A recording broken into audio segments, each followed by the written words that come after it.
Ils avaient été arrêtés à Ouagadougou le 1er décembre 2023 et accusés d'espionnage par les autorités burkinabées.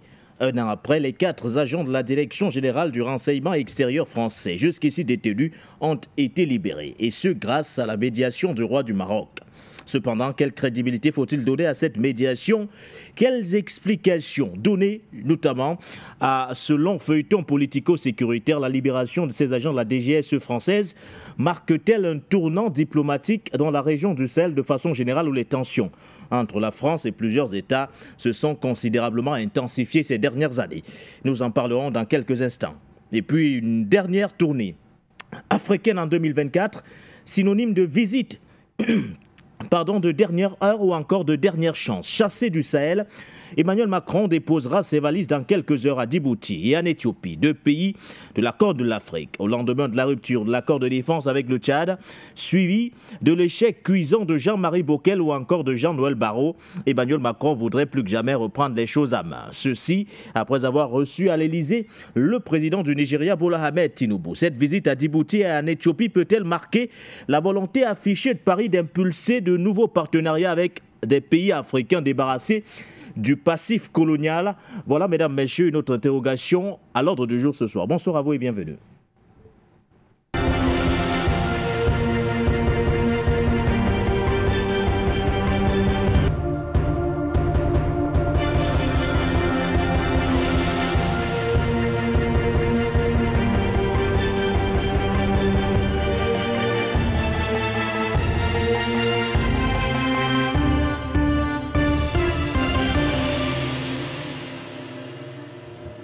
Trois destinations ce soir dans le cadre de cette émission de Point sur l'actualité: Burkina Faso, Djibouti, puis Éthiopie.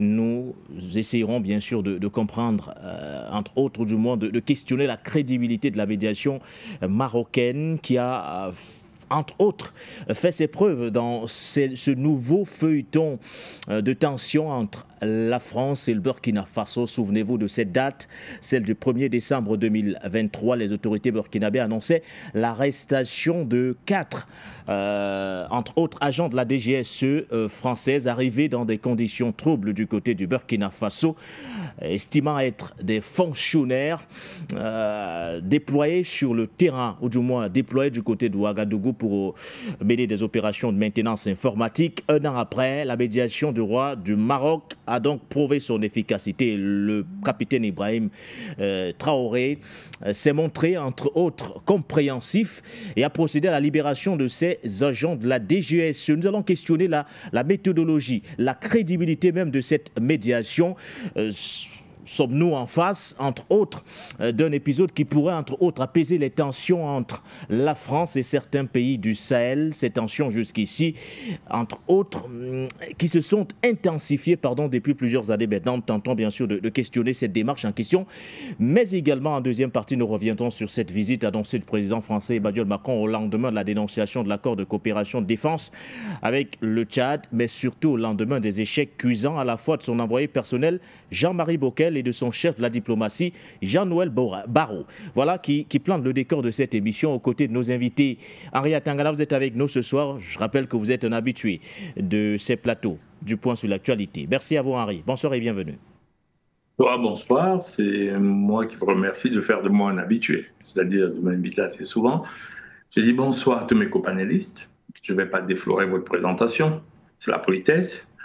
Je dis bonsoir à tous les panafricains qui nous suivent et toutes les autres personnes qui nous suivent, même sans être panafricains, mais pour des besoins de culture, pour des besoins de connaissance de notre histoire, pour des besoins de connaissance de notre économie et de façon globale de la géostratégie africaine et mondiale. Encore une fois, merci de m'avoir invité sur Forum Média Africain. Merci à vous, Henri.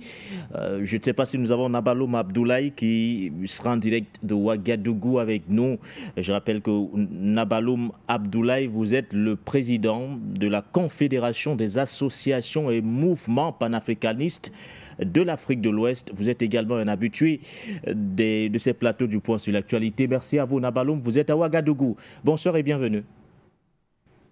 Bonsoir, le frère Nguéné. Bonsoir aux frères Atangana et aux co-panélistes. Bonsoir à toute la rédaction, à l'équipe technique, à la direction de For You Media.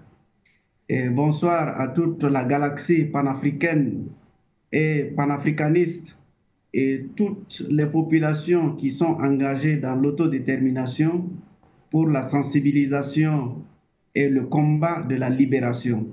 Encore merci pour l'invitation et l'occasion que vous nous donnez de contribuer sur la sensibilisation, l'information liée aux questions africaines. Encore merci. Nabaloum Abdoulaye, président de la Confédération des associations et mouvements panafricanistes de l'Afrique de l'Ouest, aux côtés du consultant permanent de cette émission de Point sur l'actualité. Patient Parfait d'Homme est avec nous. Merci doyen. Bonsoir et bienvenue. Bonsoir Baudelaire Ngane, le prince de Matombe. Bonsoir à mon frère Henri Tangana, à mon frère Nabaloum Abdoulaye depuis le Burkina Faso, à l'ensemble des Africains qui sont fidèles à cette émission et à cette très belle aventure qu'est For You Media Africa. C'est toujours un plaisir pour moi de répondre présent à vos nombreuses invitations. Je n'oublie pas nos techniciens, mais ce soir, j'ai une pensée particulière pour de plus en plus ceux-là qui sont autour de nous et dont on ne voit pas. C'est-à-dire ces démunis, autant pour moi, ces pauvres. Il faut qu'on ouvre nos cœurs pour avoir un regard quand même solidaire vis-à-vis de la situation de ces compatriotes, souvent qui sont des tout petits. Nous sommes en phase de fin d'année dans ce que la majorité des Africains considèrent encore comme la fin d'année. Il faut vraiment avoir un regard compatissant vis-à-vis d'eux. La solidarité, c'est de ça qu'il s'agit. C'est très compliqué parce que pour nous, ce n'est pas déjà facile. Mais, je crois qu'il ne faut pas laisser ces âmes candides au bord de la route parce que la vie est dure, parce que c'est difficile. Il faut que la fraternité, le sens de partage africain prédomine sur nos difficultés de moment. Merci une fois de plus pour cette invitation. Merci à vous, patient parfait d'homme. Parlons tout d'abord du Burkina Faso, au moment où on nous annonce une visite du président du Centrafrique, Faustin-Archange Touadéra, qui a atterri ce jour même à Ouagadougou et qui a rencontré notamment son homologue du Faso, le capitaine Ibrahim Traoré. Les deux chefs d'État ont, au cours de l'entretien, échangé sur les enjeux majeurs de la coopération entre le Burkina Faso et la République centrafricaine, mais également sur des questions stratégiques pour l'Afrique. Il s'agit entre autres de la situation sécuritaire, du développement de leurs pays respectifs, de la lutte des pays africains pour leur souveraineté dans la dynamique de favoriser l'épanouissement des populations et le développement économique des États africains. Visite à Ouagadougou du président du Centrafrique, le professeur Faustin-Archange Touadéra. Mais l'actualité burkinabé est également dominée d'Nabaloum Abdoulaye par la libération de ces 4 agents de la DGSE française interpellés à Ouagadougou le 1er décembre 2023, soit pratiquement un an après. La médiation marocaine s'est montrée particulièrement efficace. C'est d'ailleurs réjoui l'Élysée dans un communiqué rendu public. Le communiqué en question met en évidence les remerciements du président français Emmanuel Macron vis-à-vis de son homologue marocain, le roi Mohamed VI. La médiation marocaine a donc joué efficacement son rôle, mais nous questionnons surtout la démarche des autorités burkinabées quand on revient sur les motifs avancés justement par les autorités en question au moment de l'interpellation de ces agents de la DGSE, accusés jusqu'ici d'espionnage. Prenons tout d'abord cet élément qui plante le décor. Au Burkina Faso, le capitaine Ibrahim Traoré a été sensible à la médiation du roi du Maroc, Mohamed VI, en consentant à la libération de 4 espions français interpellés à Ouagadougou il y a une année. Ce succès diplomatique intervient alors que Rabat et Paris viennent de sceller une réconciliation après une crise diplomatique de 3 ans, marquée par une visite d'État du président français Emmanuel Macron au Maroc fin octobre 2024. Cette libération symbolise également la montée en puissance du Maroc en tant qu'acteur clé de la diplomatie régionale et internationale. La décision du président Traoré, bien que marquée par un acte de clémence, rappelle sa vision d'une souveraineté affirmée pour le Burkina Faso. En libérant ses agents de renseignement, le chef de l'État burkinabé adresse clairement un message à la nation. La souveraineté nationale demeure une priorité non négociable, mais le dialogue et la médiation restent des outils privilégiés pour la résolution des différends. Cet acte au-delà de son aspect humanitaire illustre également l'importance du rôle que peuvent jouer des relations bilatérales solides dans la gestion des enjeux internationaux. Alors, Nabaloum Abdoulaye, vous êtes à Ouagadougou. Que vous inspire la libération de ces agents de la DGSE au moment où certains saluent l'acte de clémence du capitaine Ibrahim Traoré?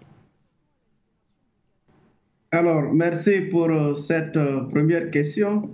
Alors, je dirais que c'est avec grande surprise que nous avons reçu cette annonce qui, à la fois, nous donne beaucoup d'interrogations, beaucoup de questionnements.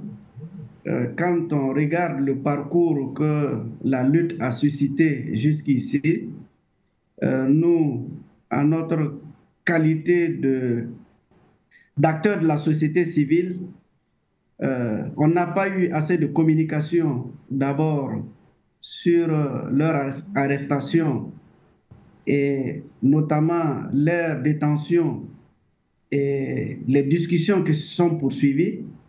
Et c'est aujourd'hui avec étonnement que nous apprenons que ces soldats ou ces agents de la DGSE ont été libérés suite à une médiation du Maroc.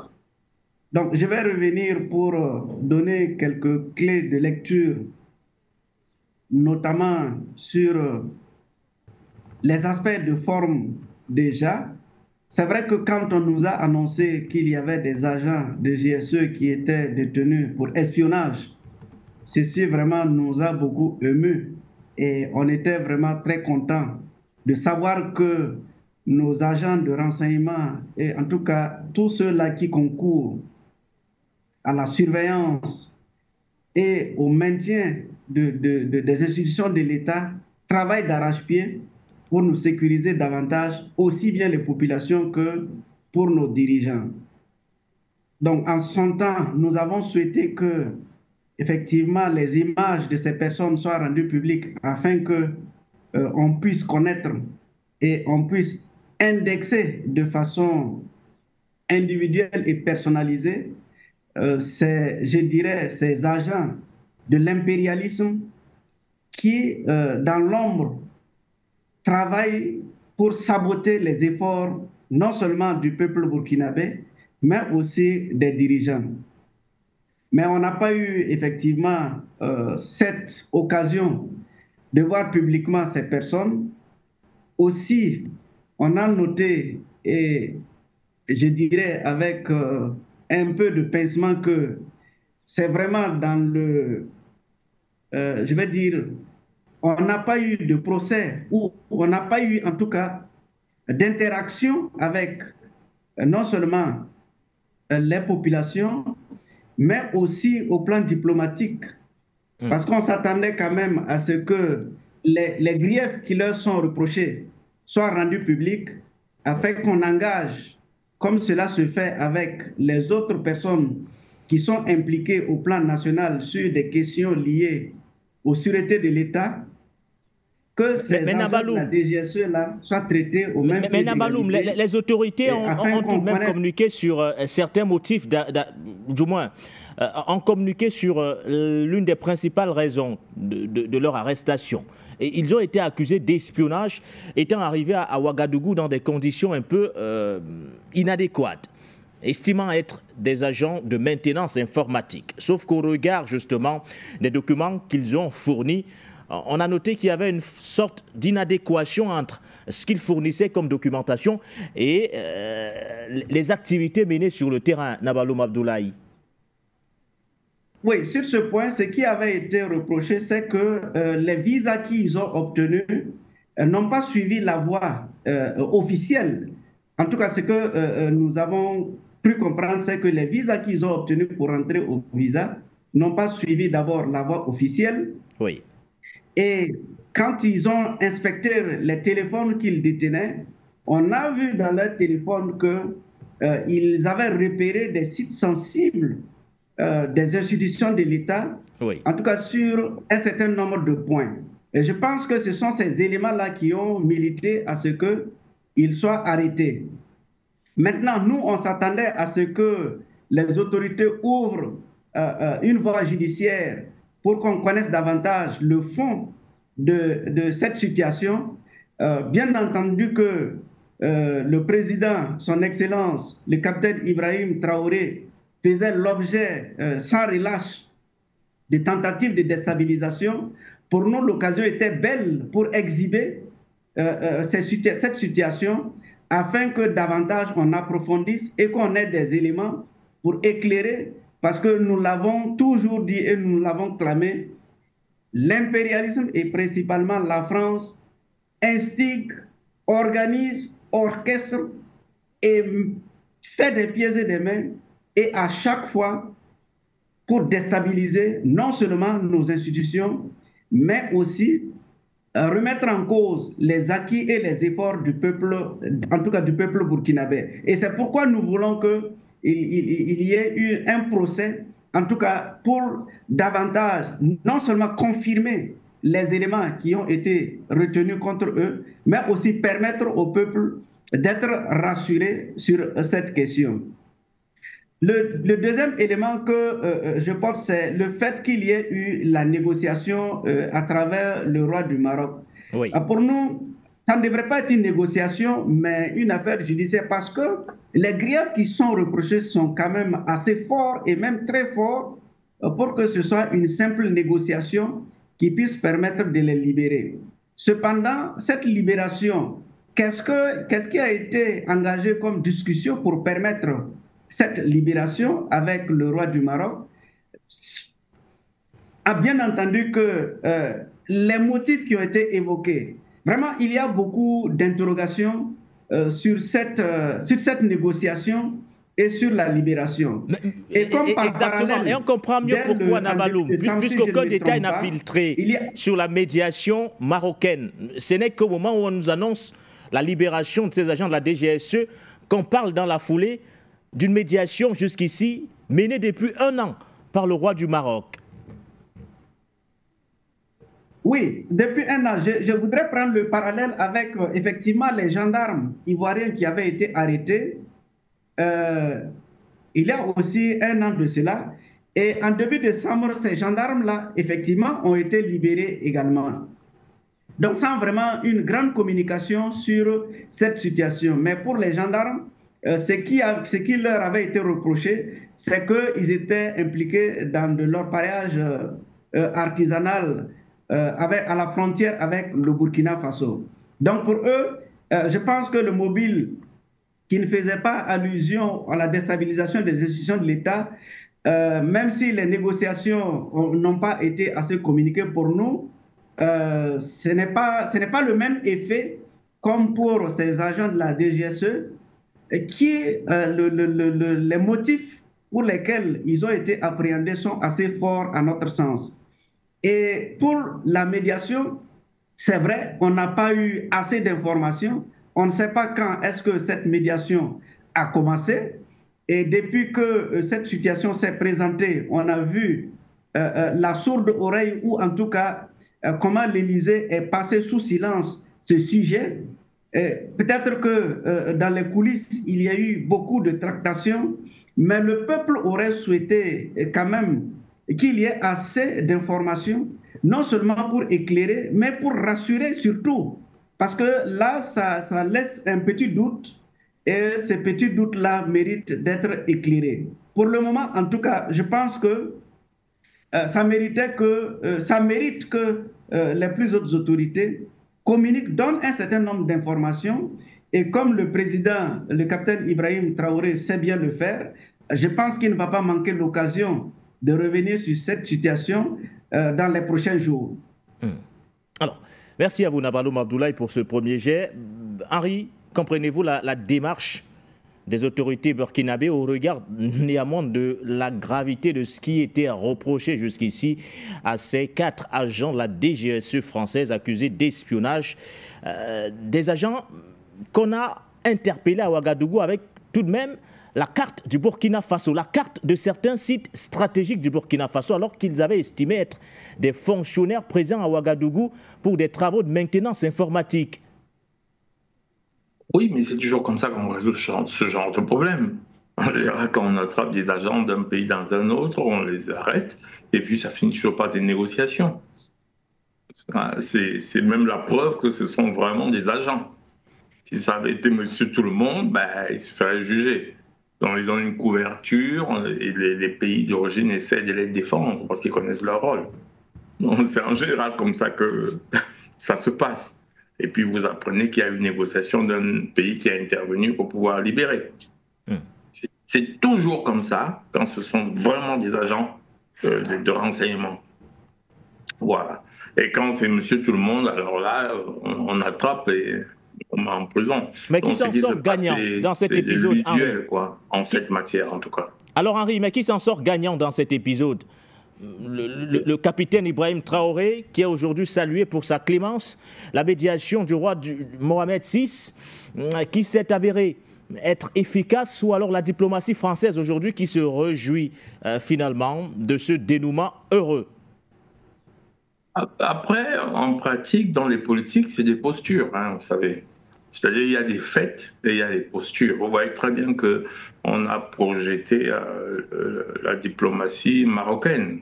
Il ne faut pas penser qu'elle a fait quelque chose, on a voulu qu'elle joue ce rôle-là, et qu'elle joue ce rôle de négociant pour la mettre sur la scène internationale, pour la projeter sur la scène internationale, surtout dans le Maghreb. On voit le décrochage de la France, ce qui cherche un allié dans le Maghreb qui peut être un intermédiaire.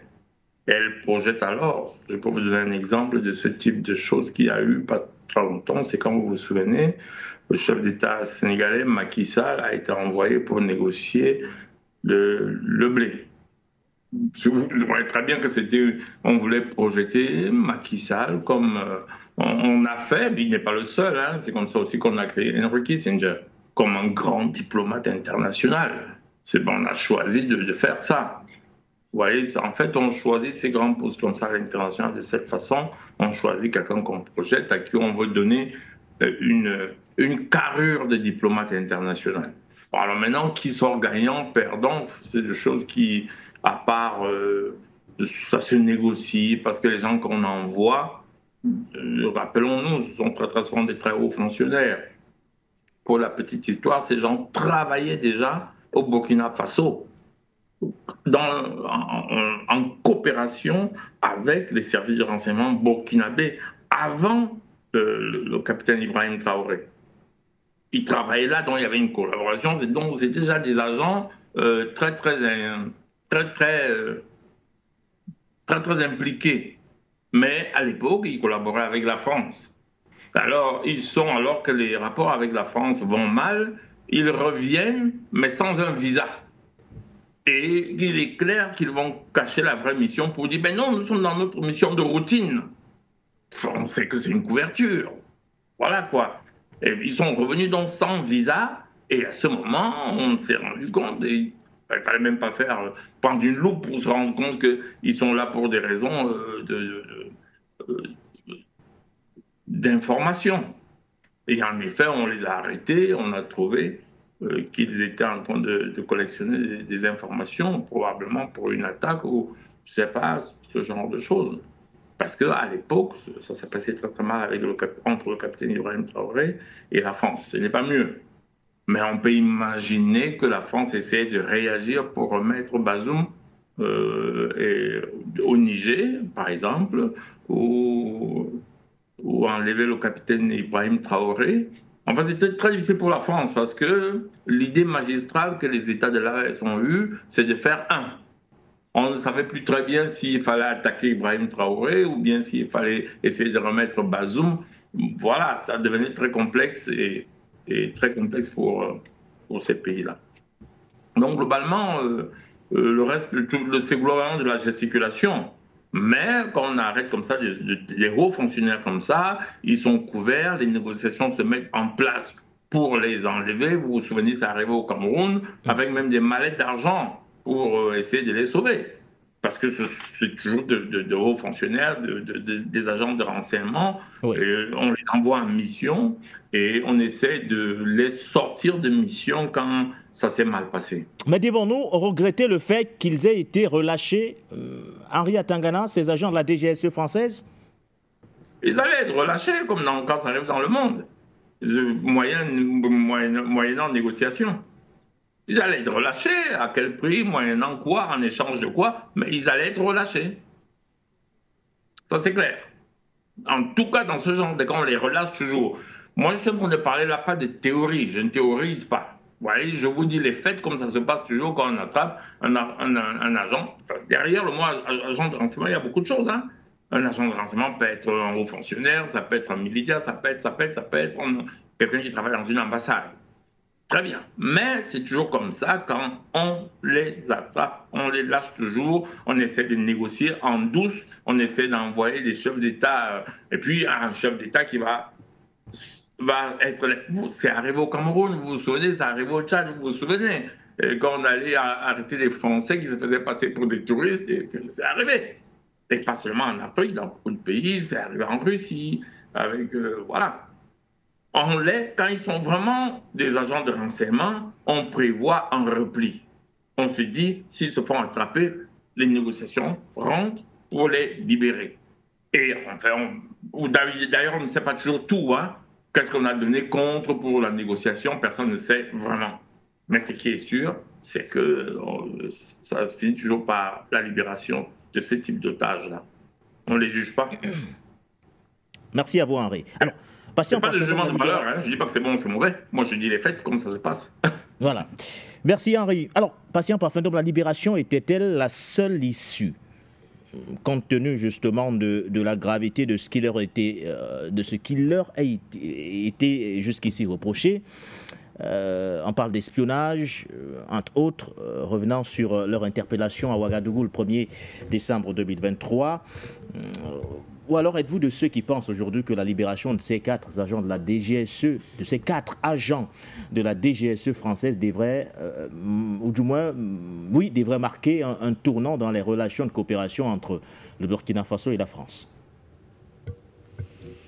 Commençons d'abord pour lever toute équivoque, parce que souvent, quand on enchaîne avec l'analyse, sans lever les équivoques, sans revenir sur les fondamentaux de nos convictions, oui, il y a des gens qui font des interprétations qui n'ont rien à voir avec la volonté quand même de pouvoir développer un argumentaire qui est le vôtre.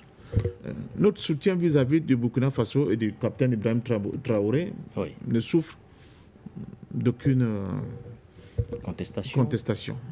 C'est un soutien ferme, c'est un soutien affirmé, c'est un soutien rigide, plus que jamais. C'est pas le débat ne se pose pas à ce niveau-là. Il faut donc que les gens évacuent, je t'assure de mon argumentaire, oui, ce qui va suivre en essayant, comme d'habitude, de mélanger tout et de donner l'impression qu'il y a quelqu'un sur le plateau qui ne soutient pas la cause de la révolution burkinabé. Cela n'a rien à voir, premièrement. Deuxièmement, il faut noter aussi, quand même, parce que oui, l'occasion faisant le larron, nous voyons que là, le président Faustin Archange Touadéra, de la République centrafricaine, est en visite au Burkina Faso, et où il a eu une rencontre avec son homologue, le président Ibrahim Traoré. Ça tombe très bien. Si on inversait les rôles, et que ce qui vient de se passer là, se soit passé en République centrafricaine, oui, je crois que c'est ce plateau. On allait tirer sur toi. Voilà, on n'aurait pas eu la même attitude plus ou moins compréhensive et consciente. C'est pour dire quoi? C'est pour dire qu'en fait, qu'on soit militaire ou pas, à un moment donné, on fait de la diplomatie, on fait de la politique. Deuxième remarque. Oui. C'est la médiation qui a abouti à la libération de ces agents de la DS. Vous avez dit quoi? DGSE. C'est-à-dire ce sont les services de renseignement, oui, de la France. Ce n'est pas du menu fruitin. Là. Si cette médiation avait été faite, bon, parce que ce n'est pas possible, mais rêvons, oui, par l'Algérie, j'aurais bien imaginé ce que ce plateau représentait ce soir comme argument par rapport à cette affaire-là. ce qui est encore très grave. Le troisième argument, tout le monde sait que la tête du capitaine Ibrahim Traoré est mise à prix. Le rôle du Maroc et les compensations, c'est quoi? Bon, rien n'a filtré. Voilà. Aucun détail Voilà. n'a filtré sur les compensations. On salue juste la médiation du roi du Maroc, entre autres. Bravo. Le rôle joué Bravo. par Mohamed VI. Mais je crois que tous les panafricains sont bien au courant que la tête du capitaine Ibrahim Traoré est mise à prix par la France et les officines de renseignement occidentales. Ce n'est pas un jeu, c'est une réalité. Bon, donc, une affaire comme celle-là, d'autant plus que le Mali est allé jusqu'à l'ONU Oui. pour tenter d'ester la France devant le Conseil de sécurité de l'ONU, avec des preuves que le Mali détenait. On n'a jamais donné la possibilité au Mali, n'est-ce pas, de déployer ces preuves-là face aux yeux de la communauté internationale. Oui. Jamais. Ça reste dans un nuage brumeux. Le Mali avait-il des preuves? Le Mali n'avait-il pas les preuves? On n'en sait rien. Là, on détient les gens Oui. qui sont venus avec une intention avérée de nuire, de créer le chaos, non seulement au sein de Burkina, mais l'ensemble de l'AES, la médiation marocaine, vous le dites, depuis une année, a quand même réussi la prouesse de pouvoir les faire libérer. C'est une très bonne chose sur le plan de politiquement et de diplomatiquement correct. Mais ça laisse quand même, et là je rejoins Nabaloum Abdoulaye, Oui. ça laisse quand même en Ile-de-France Des questionnements. beaucoup d'interrogations. Oui. Qu'est-ce qui s'est passé? Bon, donc peut-être pour les panafricains radicaux comme Patient Parfum d'Homme, laissons le temps au temps. Mais est-ce que les autorités sont-elles obligées de communiquer justement sur les démarches? Il y a certains dossiers qui sont parfois classés top secret, Patient Parfum d'Homme. C'est vrai, comme leur arrestation aurait aussi pu rester top secret. Mais sauf qu'on a communiqué sur l'arrestation. On a communiqué sur l'arrestation et sur la libération. Non, mais non, on a communiqué sur l'arrestation avec les mobiles graves, Oui. n'est-ce pas? Trouvés dans leur téléphone. Oui. Maintenant, sur la libération, on nous dit tout simplement qu'il y a une médiation marocaine qui a été à l'œuvre et qui a abouti à leur libération. Nous souhaitons tout simplement que la vigilance soit de plus en plus accrue, parce que c'est à ce moment qu'on peut tenter, soit disant qu'on a reçu des garanties de la partie marocaine, que le complot qui était préparé pour être ourdi contre Ibrahim Traoré, Oui. bon, finalement, c'était un arrangement à l'amiable. Tout ça, on a tout oublié. C'est à ce moment, justement, qu'on peut articuler de manière violente maintenant sa réalisation et créer des dégâts hors normes. Donc, je continue de penser que dans cette affaire-là, c'est encore une exposition du fait Oui. que quand on gère un pays, parce que là, malheureusement, nous sommes encore dans le cadre d'une confédération, on n'est pas encore dans le cadre d'une fédération, donc ce sont aussi les intérêts des États et non les intérêts pour l'instant de toute l'AES, excusez-moi. Quand on gère un pays, il y a aussi des formes de considérants et de considérations qui ne sont peut-être pas de l'apanage de monsieur tout le monde, mais qui fondent souvent certaines décisions et il faut les comprendre. Cela est valable pour le Burkina Faso, Oui. comme cela peut être valable pour le Niger, pour le Mali, comme pour la République centrafricaine du président Faustin Archange Touadéra. Quand on ne le comprend pas, on se lance dans des invectives, souvent que j'ai écouté sur ce plateau, mais qui, à mon sens, ne dénotent pas d'une certaine réalité, d'un pragmatisme dans l'évolution des choses en tenant compte de l'analyse concrète, de la réalité concrète du moment. Merci à vous, Patient Parfum d'Homme. Nabaloum, peut-être pour sortir, c'est vrai que vous avez certaines interrogations qui demeurent et qui persistent au regard justement du contexte, entre autres. Mais faut-il voir en cette démarche du capitaine Idbé une volonté aujourd'hui de vouloir, entre autres, apaiser les tensions avec Paris? Alors, amoindrir les tensions avec Paris, bon, je pense que peut-être que le fait d'avoir détenu effectivement ces 4 agents de la DGSE, ça a permis en tout cas de pouvoir sortir les autres agents qui étaient ici au Burkina Faso, puisque à la suite de ça, il y a eu des expulsions d'autres agents qui étaient sur le sol burkinabé. Alors, pour moi, la tension avec Paris, déjà, elle était plus ou moins, puisqu'on est déjà vraiment, aujourd'hui, on est dans une voie, je dirais, presque de non-retour, de poursuivre la façon de collaboration ancienne avec Paris. Mais, je dis, il y a toujours un mais parce que l'expérience avec la France a été douloureuse et toutes les personnes, ou en tout cas les dirigeants qui ont prêté le flanc, n'ont jamais eu de récompense de Paris et de la France. Elle est très pernicieuse et elle est très ingrate. Quand vous regardez très récemment, le plus récent, je dirais, du Burkina Faso, c'est le cas de Blaise Compaoré. Blaise Compaoré, qu'est-ce qu'il n'a pas fait pour aider la France? Et lorsqu'il a quitté le pouvoir, il a même demandé pour aller se soigner en France. Il ne l'a pas eu. Jusqu'à aujourd'hui, il n'a pas pu aller se soigner en France. Malgré que les 27 ans qu'il a passé au pouvoir, c'était vraiment de notre sens pour servir vraiment la France et les autres États impérialistes. Donc, je pense que peut-être diplomatiquement, on ne connaît pas d'abord le contenu et le contour de cette situation. Peut-être qu'il y a des avantages diplomatiques, mais pour nous, le niveau où je dirais la lutte où nous sommes aujourd'hui requiert quand même que on soit assez prudent et que on puisse quand même asseoir ou en tout cas fixer un certain nombre d'éléments qui nous permettent véritablement nous sortir de la domination et de façon effective. C'est pourquoi je dis toujours il y a des interrogations. Parce que depuis que nous avons collaboré avec la Russie, ça s'est très bien passé et c'est ce qui a d'ailleurs nous a permis d'avoir des résultats ou en tout cas d'avoir de l'accalmie et de pouvoir vaincre ces terroristes. Et les récentes déstabilisations que le Burkina en tout cas fait face ou a fait face, il y a toujours le nom de Paris qui est toujours cité. Donc, quand on prend tous ces éléments pris ensemble, vraiment, on ne comprend pas très bien vraiment cette situation-là.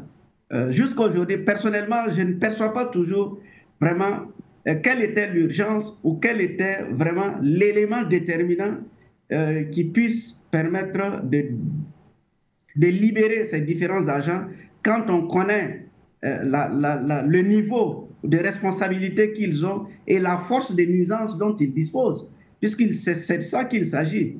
Donc aujourd'hui, franchement, je ne perçois toujours pas cette situation et quel avantage vraiment nous en tirons par rapport à cette libération. Voilà, merci à vous Nabalouma Abdoulaye. On rappelle que le président du Centrafrique est donc actuellement en visite du côté du Burkina Faso. Il a pu s'entretenir ce jour même avec son homologue burkinabé, le capitaine Ibrahim Traoré. Plusieurs sujets ont été abordés, notamment le renforcement de la coopération bilatérale entre Bangui et Ouagadougou. La situation sécuritaire de façon générale a également été évoquée. Nous aurons l'occasion d'en parler lors de nos prochaines sessions d'information. Mais on évolue dans cet échange ce soir et nous évoquons bien sûr cette visite. La dernière, forcément, de cette année 2024 du président français Emmanuel Macron en Afrique. Il devrait donc se rendre dans quelques heures seulement à Djibouti, mais également en Éthiopie, une visite qui intervient au lendemain de la rupture des relations de défense avec le Tchad, mais surtout au lendemain des échecs cuisants essuyés à la fois par son envoyé personnel Jean-Marie Bockel, mais également son chef de la diplomatie Jean-Noël Barrot. Mais que cherche précisément Emmanuel Macron dans ces deux pays de la Corne de l'Afrique, Djibouti ou encore Éthiopie, quelques jours seulement après avoir reçu à l'Élysée le président nigérian Bola Ahmed Tinubu. Prenons tout d'abord cet élément qui plante de décor. C'est une visite dont il se serait volontiers passé, dans un contexte marqué par le rejet des pays membres de la Confédération de l'AES et la récente rupture de l'accord de défense avec le Tchad, Emmanuel Macron, après l'échec de son envoyé personnel Jean-Marie Bockel et de son chef de la diplomatie Jean-Noël Barrot, décide de prendre le taureau par les cornes. Première destination, Djibouti, ce 20 décembre, où le président français devrait participer à un dîner de Noël, avec les militaires français encore présents dans l'une des dernières bases militaires françaises en Afrique, avec un effectif pléthorique de 1500 soldats. Et pour marquer le coup, selon l'Élysée, un entretien est également à l'ordre du jour avec son homologue Ismaël Omar Guelleh. Un entretien dont les sujets de conversation devraient tourner autour de la situation en mer Rouge et dans la Corne de l'Afrique, notamment en Somalie et au Soudan. Après Djibouti, Emmanuel Macron est attendu en Éthiopie le 21 décembre pour un autre entretien, cette fois avec le Premier ministre Abiy Ahmed. Au menu, l'inauguration du Palais national, qui avait été la dernière résidence de l'empereur Haïlé Sélassié Ier, une infrastructure financée grâce à l'appui de l'Agence française de développement. Aussi, les deux parties discuteront de la situation régionale volatile et de la situation interne de l'Éthiopie au regard des conséquences de la guerre du Tigré. Une recherche de nouveaux partenaires qui n'échappe pas à l'analyse du journal Le Monde. Cette visite marque la volonté affichée d'Emmanuel Macron d'impulser de nouveaux partenariats africains débarrassés du passif colonial qui a envenimé, parfois jusqu'à la rupture, les relations de Paris avec ses anciennes colonies ces dernières années. Impulser de nouveaux partenariats pour une France en perte de vitesse en Afrique. Le pari s'avère audacieux en Éthiopie pour le président français qui multiplie les entrevues avec les dirigeants africains quelques jours seulement après la visite en France du président Bola Ahmed Tinubu. Aria Tangana, que cherche le président français à Djibouti et en Éthiopie? Faut-il y voir, entre autres, une volonté de Paris, cette volonté affichée de vouloir impulser de nouveaux types de partenariats avec certains pays débarrassés justement du passif colonial? Oui, il y a cette volonté. Mais qu'est-ce que ça veut dire volonté pour un impérialiste? Vous savez que quand un impérialiste change de discours, il met en place une nouvelle forme d'impérialisme. Ça, c'est pour parler soft. Bon, allez demander aux Amérindiens le nombre de fois qu'ils ont signé les accords de paix avec les visages pâles. Aujourd'hui, ils ont exterminé le continent. Je dis bien exterminé le continent. Quand vous dites américain, à aucun moment il vous vient à l'idée que ce sera un Sioux que vous allez voir, ou un Apache. Quand vous dites américain aujourd'hui, vous voyez un Irlandais d'origine, ou tout, sauf des Irlandais. Pourtant, le nombre de ce que les Indiens appelaient les calumets de la paix, c'est-à-dire les accords de paix qu'ils ont signés, les accords de non-agression, voilà, pour aller un peu loin. Non. Si vous allez chez nous au Cameroun, allez regarder les accords qui ont été signés avec, soi-disant, des chefs qui étaient les chefs douala, c'est-à-dire les chefs de la côte littorale. Dès qu'ils ont fini de signer les accords de paix avec vous, ils reviennent beaucoup plus forts, ils vous matent. Et ils plongent à l'intérieur du pays. Ils vont mater tribu par tribu, avec une violence que vous ne soupçonnez pas. Puis on s'est battu pour sortir de la colonisation, et j'aime souvent à dire que ce n'était qu'une autre forme d'esclavage. Parce que c'est quoi la différence entre la colonisation et l'esclavage? J'aime souvent le redire pour rappeler les choses aux gens, et je suis très content quand M. Basson a dit « Quand je vous entends, j'ai envie de rentrer au maquis ». Ça veut dire que M. Basson, qui est un téléspectateur averti, ça veut dire que le message passe, que je fais comprendre aux gens ce qu'ils sont.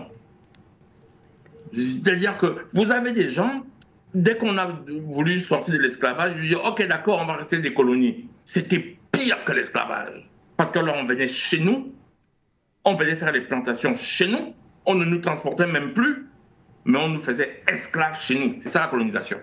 Si vous voulez voir ça autrement, ben, moi je veux bien. Moi j'appelle ça la langue de bois. Et après, on a dit néocolonialisme, on s'est battu pour les indépendances. Quand on a cru qu'on est indépendant, aujourd'hui c'est encore beaucoup plus violent. Parce que ceux qui nous dirigent, très très souvent, sont des blancs à la peau noire. Vous entendez, il y a M. Nabalom qui vient de donner un exemple, Traoré, qui était chef d'État d'un pays africain, mais qui estimait qu'il devait aller se faire soigner en France. C'est parce qu'il avait conscience du fait qu'il était en train de construire un pays. Là, c'est pour répondre à votre question. C'est ça votre question. Est-ce que c'est un nouveau départ? Je dis, bah oui. Mais avec eux, quand le départ est nouveau, il est parfois pire, plus rusé, plus violent. Vous allez répondre à la question. Non, effectivement, c'est un nouveau départ. Mais c'est de voir si ce sera vraiment un départ, si ce sera plus violent, si ce sera plus rusé. Et la question se pose vis-à-vis de nous. Mais c'est un nouveau départ. C'est un nouveau départ parce qu'il y a plusieurs raisons, des raisons géostratégiques, des raisons financières, parce que la France, c'est pas très facile. Bon, au départ, ils avaient des accords de protection dans ces pays et on ne dit pas souvent aux gens que ces bases militaires étaient payées par les autochtones. Et quand les autochtones ne peuvent plus payer parce qu'ils n'ont plus d'argent, bon oui. Parce qu'on n'a pas tout dit de ce qui s'est passé au Cameroun. Laissez-moi faire la digression, s'il vous plaît. Ils sont venus dévaluer le franc CFA et personne ne rappelle que les chefs d'État ont dit niet. Personne ne le dit. C'est-à-dire que les analystes politiques ne comprennent pas ce qu'il s'est passé. Ils se disent rien n'est sorti de là. Ben si. C'est comme la dernière fois ils sont venus au Cameroun. Ils ont dit on dévalue. Le chef d'État Paul Biya a appelé les confrères pour dire qu'est-ce qu'on fait. Ils se sont mis ensemble pour dire niet. C'est ça qu'il s'est passé à Yaoundé. Et c'est donc un événement important pour dire que les pays commencent déjà à dire non, même s'ils n'ont pas encore une solution clé en main pour sortir de là. M. Basson a aussi posé une question, le franc CFA ne serait pas tout. Bah oui, on a oublié que l'Algérie avait le franc CFA. L'Algérie avait le franc CFA. Et au sortir des indépendances, ils ont voulu se libérer complètement. On ne peut pas dire que l'Algérie soit un pays pauvre en Afrique. Donc sortir du franc CFA est un inconvénient. Même si les modalités pratiques sont difficiles à mettre en œuvre. Donc ils ont des difficultés financières, ils ont des difficultés géostratégiques. Vous voyez comment ils ont du mal à boucler un budget en France. Ah oui, on a changé de Premier ministre, là, les Premiers ministres qui durent un mois, là, c'est parce qu'on a des difficultés à boucler un budget. C'est de ça, hein, moi j'invente rien, ce sont des faits. Sauf que nous avons toujours du mal à vraiment interpréter les faits dans leur essence géopolitique. C'est notre défaut. Nous voyons des faits, mais nous les interprétons mal. La France a du mal à boucler son budget.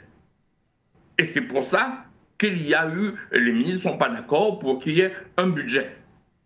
C'est pour ça qu'il y a eu motion de censure. Donc vous comprenez que financièrement, ce n'est pas très facile. Et ces bases militaires, soit nous les payons. En Afrique, les gens n'ont plus d'argent pour payer. On parle des problèmes de payer. Alors quand on n'a pas d'argent pour payer, que la base militaire a une raison stratégique, il faut payer soi-même. Ah donc, vous devez donc pouvoir trouver un équilibre dans tout ça. Réduire les dépenses militaires. Ah bah oui, hein, quand c'est allé au Tchad, là, c'est pas seulement parce que le Tchad a dit niet. Mais parce que le Tchad, ils sont venus se plaindre, moi je dis rien, que les réserves du Tchad étaient plus suffisantes. C'est-à-dire là où ils puisaient l'argent. Le Tchad qui dit, mais moi je ne verse plus. Mais donc forcément, la base militaire, c'est la France qui va payer. Et en même temps, ils n'arrivent pas à voter un budget. Vous voyez, il y a ce que j'appelle souvent une ouverture géopolitique, une conjonction d'événements qui font qu'ils sont obligés de réagir. C'est pour ça qu'il va à Djibouti là, pour voir s'il peut rétablir de nouveaux rapports sur base de ses intérêts. N'oubliez jamais qu'un impérialiste en face de vous, quand il est en face de vous, il vient essayer de sauver ses intérêts. Si vous ne pensez pas comme ça, on vous extermine comme on a exterminé les Amérindiens, les Indiens du Canada, les Aborigènes d'Australie. Je ne vous parle pas du Moyen-Orient. Vous vous souvenez Kadhafi qui disait aux pays arabes, mais qu'est-ce que vous pensez, vont vous exterminer, vont arriver même en Éthiopie. Vous voyez, ça se passe hein, exactement comme Kadhafi disait. Donc voilà, c'est ça, ils essayent un nouveau départ. Mais ce n'est pas un départ pour dire que nous serons maintenant gentils, nous allons enlever l'esprit colonial. Non, ils ont des réalités matérielles avec lesquelles ils doivent composer. C'est un nouveau départ et c'est à nous de savoir saisir justement ce que j'appelle souvent la fenêtre géopolitique pour pouvoir nous débarrasser de la colonisation. Je sors par là. Merci à vous, Henri. À Tangana, 2 destinations. Tout d'abord, Djibouti, où le président français devrait rencontrer son homologue Ismaïl Omar Guelleh. Au Bénin, justement, les 2 chefs d'État vont évoquer le partenariat de défense renouvelé au mois de juillet dernier. La base militaire à Djibouti, qui accueille actuellement 1500 militaires français, reste jusqu'ici la plus importante hors du territoire français. C'est la seule unité militaire qui ne sera pas affectée, notamment par le retrait des troupes françaises, selon le communiqué rendu public par l'Élysée. Le 21 décembre prochain, le président français devrait s'envoler pour Addis Abeba, où il aura un autre entretien, cette fois avec le Premier ministre éthiopien Abiy Ahmed.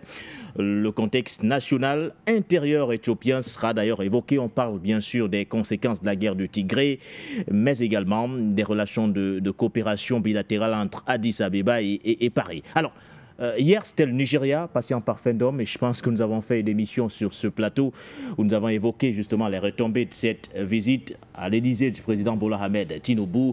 Aujourd'hui, on parle de Djibouti ou encore d'Éthiopie. Peut-on parler de nouveaux départs de la France aujourd'hui dans ses relations de coopération avec certains États du continent africain quand on voit Macron s'activer de cette façon auprès des pays de la Corne de l'Afrique? Je prendrai la fin de l'analyse de Henri Tangana. C'est ce que j'essaie de vous dire depuis un certain temps sur ce plateau. C'est-à-dire qu'économiquement, la France ne peut plus continuer à entretenir ses nombreuses bases militaires sur le sol africain, pour plusieurs raisons. La première raison, elle n'a plus des espèces de greniers sans fond, où elle puisait indéfiniment pour pouvoir entretenir la logistique et l'existence même de ces bases. Donc, de manière opportuniste, certains dirigeants africains ont saisi l'occasion pour donner l'impression que c'est eux qui ont demandé le départ des troupes françaises. Moi, je n'y crois pas. Parce que quand vous parlez du Tchad, vous parlez aussi de la Côte d'Ivoire, qui elle aussi vous a dit que dans bientôt, on va le retrocéder de 43e Bima, sachant pertinemment que là encore, c'est une esbrouffe de la part de M. Ouattara comme de son homologue tchadien pour donner l'impression que c'est eux qui ont mis la pression pour Paris, pour pouvoir dégager. Et effectivement, comme c'est ce qui va se passer à Dakar, certainement aussi un peu, peut-être, pourquoi pas, à Libreville. Mais à Djibouti, le contexte est un peu Le contexte est différent. On n'entend pas souvent trop parler de réduction des effectifs militaires français du côté de Djibouti ou encore de réorientation de l'approche militaire française du côté de Djibouti. Mais il faut bien regarder la carte, parce que la carte elle nous a été montrée tout à l'heure là, pour voir la position de Djibouti. Stratégique de Djibouti. À Djibouti, vous avez au minimum 3 pays importants qui ont des bases militaires sur ce sol. Il y a les Américains qui sont présents, il y a les Chinois qui sont présents, et il y a les Français qui sont présents. Et chacun tentant de jouer un rôle majeur. Quand vous voyez le détroit de Bab el-Mandeb, là, qui pointe là, au bout du Yémen, que vous voyez là, il joue un rôle extrêmement important dans le trafic maritime qui passe par le canal de Suez. Oui, et on le voit clairement. Donc on peut le bloquer très rapidement, comme les Houthis le font aujourd'hui, et donner de fil à retordre à tous ceux qui utilisent ce canal-là, qui est très important dans le trafic maritime mondial, et la présence des bases militaires françaises à Djibouti. Et américaines d'ailleurs. Et américaines d'ailleurs, qui ont joué un rôle très important, qui continuent de jouer un rôle très important chaque fois qu'Israël est attaqué, n'est-ce pas, n'est plus à démontrer. Donc, ça ne va pas être la même présentation, le même calendrier, la même construction de la projection au niveau de cette présence militaire à cet endroit-là, sachant que les Houthis sont plus que jamais actifs. Ils viennent encore de le démontrer ces derniers jours. Et pour la France, c'est très important. Mais je pense aussi que c'est l'occasion pour, je crois, pour le président Omar Guelleh, je crois que c'est tout le même qu'il est au niveau de Djibouti. Ismaïl Omar Guelleh, de monter les enchères. Il peut saisir cette fenêtre d'opportunité. Effectivement, monter les enchères au niveau de l'allocation de l'espace, n'est-ce pas, qu'occupe la France au niveau de cette base avec d'autres... D'autant plus qu'il n'a jamais caché ses ambitions économiques. Le président Ismaël Guelleh, lui, il l'a martelé à plusieurs reprises. Voilà. Tant que ça nous rapporte économiquement, ben, tant mieux. Voilà. La base militaire française reste. Voilà. Donc, de monter les enchères en disant, écoutez, votre loyer doit être revu à la hausse. Oui. Parce que nous, on a besoin d'argent pour résoudre un certain nombre de problèmes en interne. Alors, sa deuxième visite en Éthiopie, le 21 décembre prochain, me paraît tout simplement une visite qui va dans le sens de marquer un peu plus sa présence. L'Éthiopie joue plusieurs rôles. C'est le siège de l'Union africaine et de ses institutions. L'Éthiopie est déjà membre des BRICS, ne l'oublions pas. Et ce n'est pas la moindre des choses à noter. Mais quant à la prétention de Paris de pouvoir donner son avis sur des questions internes, comme la guerre qui est du Tigré, la fois des neiges, je suis convaincu que les Éthiopiens ne pourront pas du tout permettre à M. Macron, qui est déjà en difficulté dans son propre pays, de tenter de leur donner des leçons de droits de l'homme, bien de quoi que ce soit, sur la conduite à tenir, sur les questions sécuritaires en interne au niveau de l'Éthiopie. D'autant plus que même les Américains ont tenté de le faire pendant la guerre de Tigré très récemment. Et vous avez vu la radicalité avec laquelle Abiy Ahmed a opposé une fin de non-recevoir à cette tentative de médiation américaine pour régler ce conflit. Donc, au-delà de tout ce que la presse française essaie de broder pour donner encore une importance politique et géostratégique à la France, dans le fond... Et là, ils sont en train de mettre en avant une situation régionale volatile avec une situation interne de l'Éthiopie au regard des conséquences de la guerre du Tigré. Il est donc important que la France ait un regard particulier et forcément, vous l'avez relevé, cette fameuse question des droits de l'homme qui va revenir. Mais il y a également un autre aspect.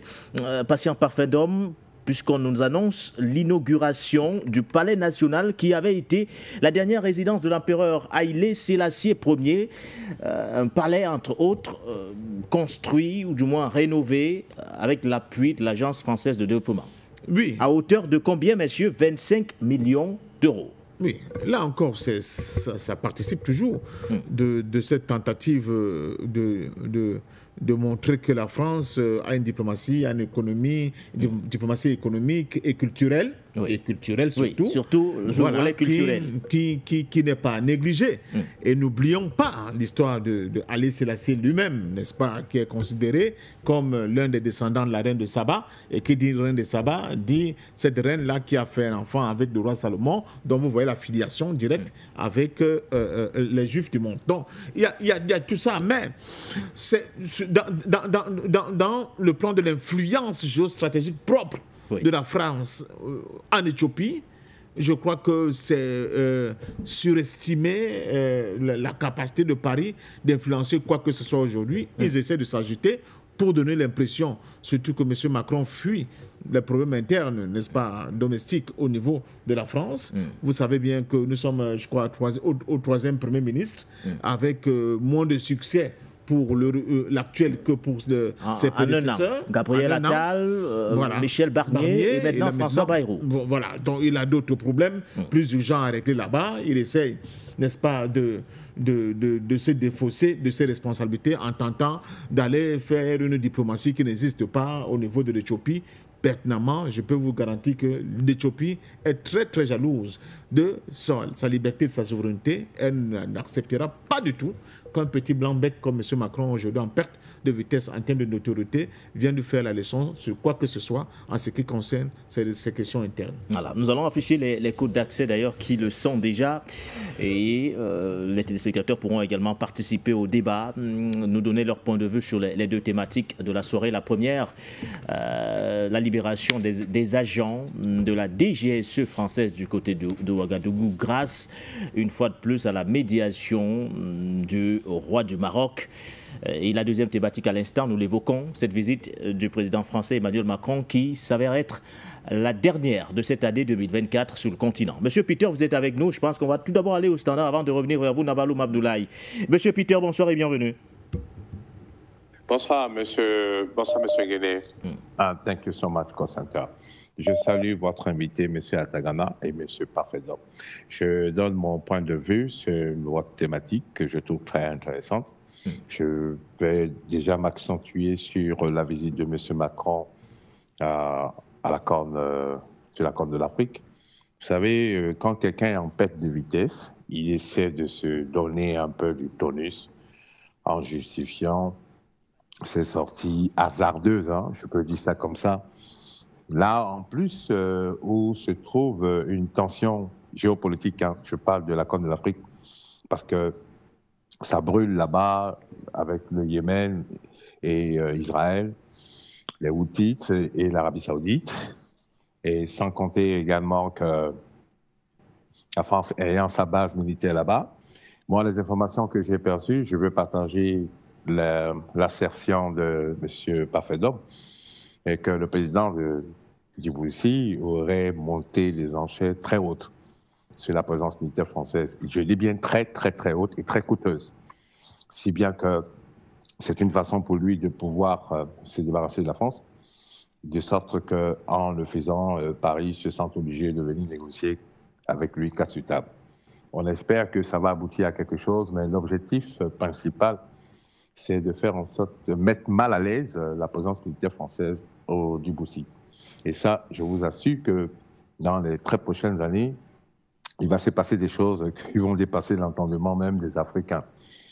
Moi, je dis toujours, je ne juge pas les gens par rapport à leur, je peux dire, actes flegmatiques, selon notre vision, mais c'est par rapport aux faits et par rapport aux enjeux géopolitiques.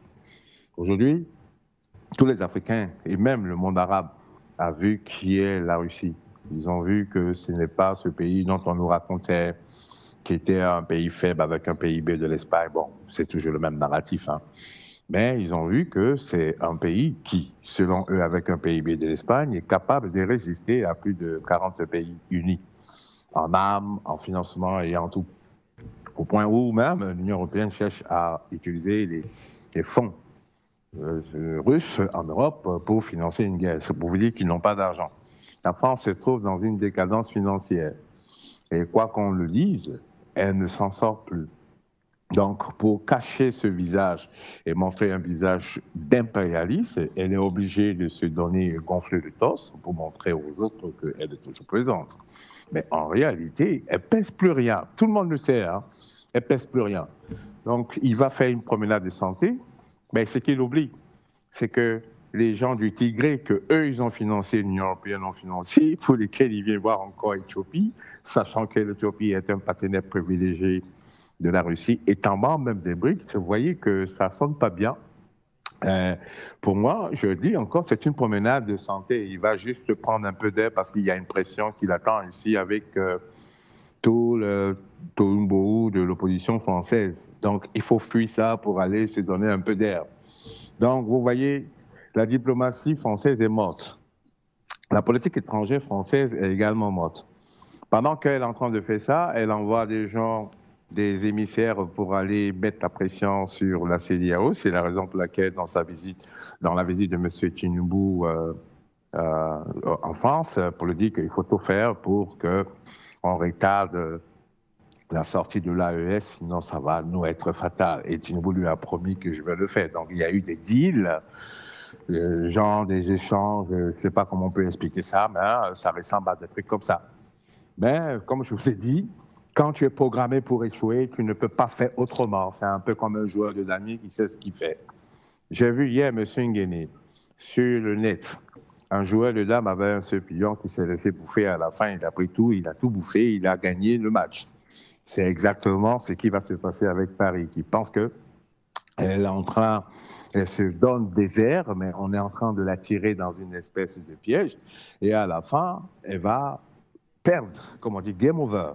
Maintenant, si je veux aborder le deuxième sujet, je peux dire simplement que nous sommes en fait dans une sorte de transposition qui vient de siècle en siècle, qui se manifeste selon les saisons. Et je pense que nous sommes dans la dernière saison, contrairement par rapport plutôt au calendrier que nous ont démontré l'histoire. On voit vraiment que la chute de Babylone est vraiment actée. Et je vois également Paris qui est en train de s'embrouiller, s'embourber dans je ne sais quel bout. mais dont elle ne va même pas retrouver le chemin retour, parce que là, on se retrouvera dans une situation de non-retour. Excusez-moi d'insister là-dessus, parce que je dis encore que c'est peine perdue. Et il faut que les Africains se servent de toutes ces expériences qu'ils voient actuellement par rapport à la géopolitique mondiale, de pouvoir prendre des décisions adéquates pour régler des problèmes africains. Le Burkina Faso, qui s'est trouvé dans une situation où elle a découvert des espions français, mais il y a eu un deal qui s'est passé. Moi, on m'a appelé aujourd'hui pour m'expliquer ça. Mais ça, vous assure que les presse mainstream français ne vont jamais en parler. Mais pourquoi? Parce que tout simplement, M. Ibrahim Traoré a appris auprès de M. Poutine comment on joue aux échecs et comment faire tomber un adversaire qui semble être plus fort que toi, alors que tu es en position de force, tu peux le mettre à terre. Et c'est ce qui s'est passé. C'est la raison pour laquelle, aujourd'hui, toute tentative qui va être faite au niveau de l'AES, y compris en passant par la CEDEAO, va échouer complètement.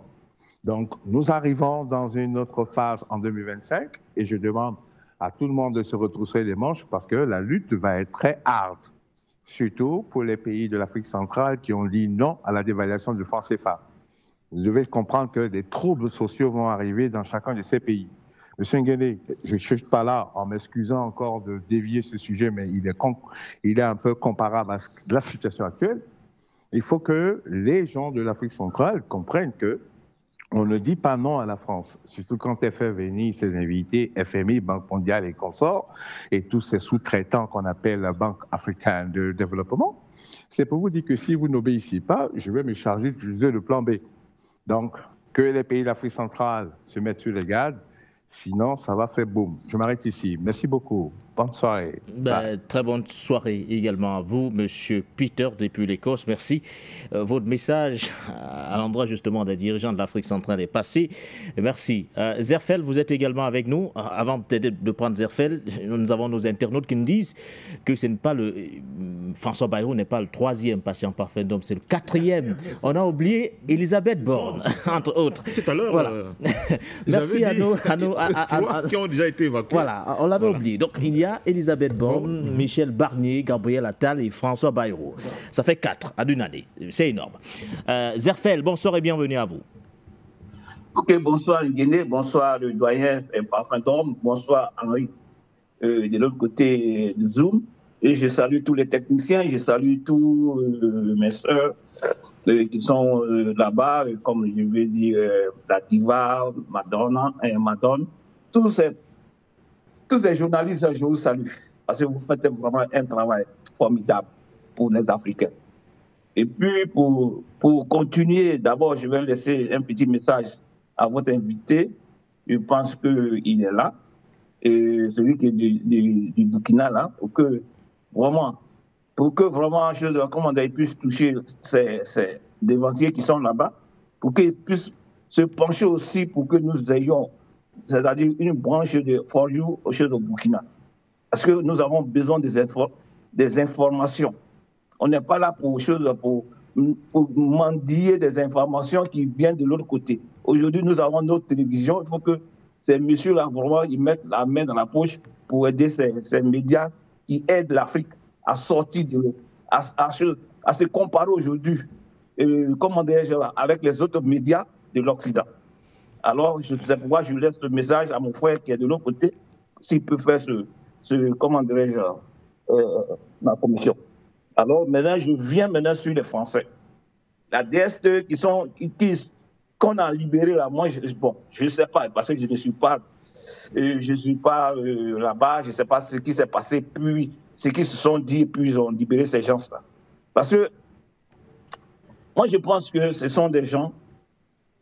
On a l'habitude de libérer les Français qui viennent vraiment mettre la merde sur le continent. Et il suffit que, des gens d'ailleurs qui viennent intervenir dans ce qui se passe. Parce qu'ils sont venus là, quand ils venaient là, le roi du Maroc là, est-ce qu'il n'était pas au courant? Il peut me dire qu'il n'était pas au courant, mais il s'est négocié pour que, on puisse les libérer. Mais quand les Français les envoyaient là, et puis on les a arrêtés là, est-ce qu'il a posé la question aux Français? Pourquoi vous envoyez des gens pour tuer des gens? Est-ce qu'il a posé des questions, ce monsieur? Voici des gens aujourd'hui qui cherchent à se positionner devant les choses des autres. C'est pourquoi aujourd'hui, comment dire, le couteau est tiré entre l'Algérie et puis les Français. Parce qu'il veut se positionner. Mais moi, je n'ai pas chose. L'hypocrisie de l'homme noir, et que, comme toujours, de ce continent-là, ça ne va pas s'arrêter. Parce que tant que nous ne prenons pas nos décisions pour faire des choses comme ça se doit, s'il faut toujours des gens qui vont venir vous emmerder, tandis que, comment dire, quand s'ils étaient venus, s'ils avaient reçu leur coup là, qu'est-ce qu'il allait dire, ce monsieur-là, ce roi-là? Qu'est-ce qu'il allait dire? Arrêtez d'embêter des gens. Bon, comme eux, ils font la politique, moi, je ne suis pas dans ce genre de comportement. Parce qu'ils sont venus là, ils ne sont pas venus pour caresser le jeune Traoré, IB. Alors, donc, ils viennent là, on va les laisser, ils vont rentrer chez eux, gaillardement.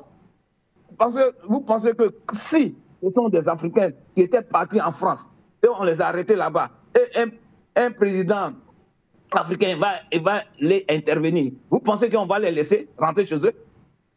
La question. Vous les politiciens, là, répondez-moi un peu. Je parle de mon doyen. Voici des choses. Quand on a l'habitude de pardonner, l'autre fois, on a arrêté un gars qui voulait tuer le président centrafricain. 1, 2, 3, on le laisse, il rentre. On a vu les fusils qu'il a envoyés pour tuer le monsieur.